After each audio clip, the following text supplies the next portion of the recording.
Hai, perkenalkan nama saya Chelsea dan pada kali ini kita akan membahas materi tentang inflasi. Yang pertama kali akan kita bahas adalah pengertian inflasi. Apa itu inflasi? Inflasi merupakan suatu keadaan perekonomian ketika harga-harga secara umum mengalami kenaikan dan berlangsung pada jangka waktu yang panjang.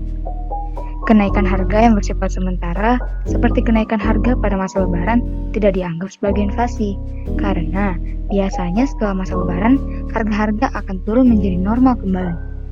Secara umum, inflasi terjadi karena jumlah uang yang beredar lebih banyak daripada yang diperlukan. Inflasi merupakan suatu gejala ekonomi yang tidak pernah dapat dihilangkan secara tuntas. Usaha yang dilakukan biasanya hanya sampai sebatas mengurangi dan mengendalikannya. Yang berikutnya, kita akan membahas tentang penyebab terjadinya inflasi. Inflasi disebabkan oleh kenaikan permintaan dan kenaikan biaya produksi. Untuk lebih rincinya, yang pertama, inflasi tarikan permintaan. Inflasi seperti ini terjadi karena adanya kenaikan permintaan untuk beberapa jenis barang. Peningkatan permintaan ini dapat terjadi karena peningkatan belanja pemerintah, peningkatan kebutuhan barang untuk diekspor, dan peningkatan permintaan barang untuk kebutuhan swasta.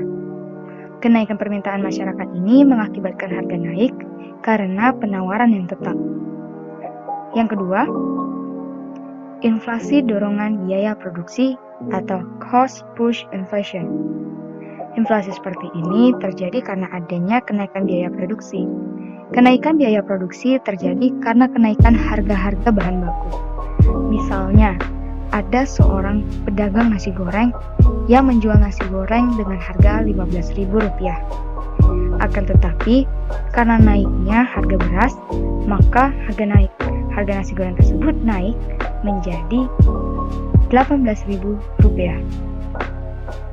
Yang ketiga, inflasi karena jumlah uang yang beredar bertambah. Teori ini diajukan oleh Kaukazik yang mengatakan bahwa ada hubungan antara jumlah uang yang beredar dengan harga-harga. Jika jumlah barang tetap, sedangkan uang yang beredar bertambah 2 kali lipat, maka harga akan naik 2 kali lipat. Penambahan jumlah uang yang beredar dapat terjadi jika pemerintah memakai sistem anggaran defisit. Kekurangan anggaran ditutup dengan mencetak uang baru yang mengakibatkan harga-harga naik. Selanjutnya, kita akan membahas tentang jenis-jenis inflasi. Jenis inflasi dapat dibedakan menjadi 3, yaitu berdasarkan tingkat keparahan, sumber, dan penyebabnya. Yang pertama, berdasarkan tingkat keparahannya. Berdasarkan tingkat keparahannya, jenis inflasi terbagi menjadi 4. Yang pertama, inflasi ringan. Inflasi ringan adalah inflasi yang masih belum begitu mengganggu keadaan ekonomi. Inflasi ini masih mudah dikendalikan. Harga-harga naik secara umum, tetapi belum menimbulkan krisis di bidang ekonomi. Inflasi ringan berada di bawah 10% per tahunnya. Yang kedua, inflasi sedang. Inflasi sedang belum membahayakan kegiatan ekonomi, tetapi inflasi ini sudah menurunkan kesejahteraan orang-orang yang berpenghasilan tetap. Inflasi sedang berkisar 10% sampai dengan 30% per tahunnya. Yang ketiga, inflasi berat. Inflasi berat sudah mengacaukan kondisi perekonomian. Pada inflasi berat ini, orang cenderung menyimpan barang. Pada umumnya, orang enggan untuk menabung karena bunga tabungan lebih rendah daripada laju inflasi. Inflasi berat berkisar antara 30% sampai dengan 100% per tahunnya. Dan yang keempat, inflasi sangat berat atau hyperinflation. Inflasi jenis ini sudah mengacaukan kondisi perekonomian dan sulit dikendalikan walaupun dengan kebijakan moneter dan kebijakan fiskal. Inflasi sangat berat berada di atas 100% per tahunnya. Yang kedua, berdasarkan sumbernya. Berdasarkan sumbernya, jenis inflasi terbagi menjadi 2. Yang pertama, bersumber dari luar negeri. Inflasi ini terjadi karena ada kenaikan harga di luar negeri. Dalam perdagangan bebas, banyak negara yang saling berhubungan dalam perdagangan. Ya, jika suatu negara mengimpor barang dari negara yang mengalami inflasi, otomatis kenaikan harga tersebut mempengaruhi harga-harga dalam negerinya sendiri, sehingga menimbulkan inflasi.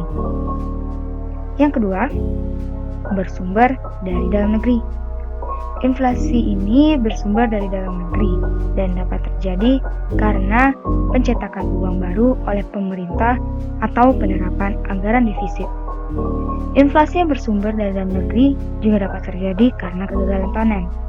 Kegagalan panen menyebabkan penawaran suatu jenis barang berkurang, sedangkan permintaan yang tetap, sehingga harga-harga akan naik. Jenis inflasi yang terakhir berdasarkan penyebabnya. Berdasarkan penyebabnya, jenis inflasi terbagi dua. Yang pertama, inflasi karena kenaikan permintaan. Kenaikan permintaan kadang tidak dapat dipenuhi oleh produsen. Oleh karena itu, harga-harga akan cenderung naik. Hal ini sesuai dengan hukum ekonomi. Jika permintaan naik, sedangkan penawaran tetap, harga cenderung naik. Yang kedua, inflasi karena kenaikan biaya produksi. Kenaikan biaya produksi mengakibatkan harga penawaran barang naik, sehingga dapat menimbulkan inflasi. Sekian dari saya mengenai pembelajaran inflasi. Terima kasih.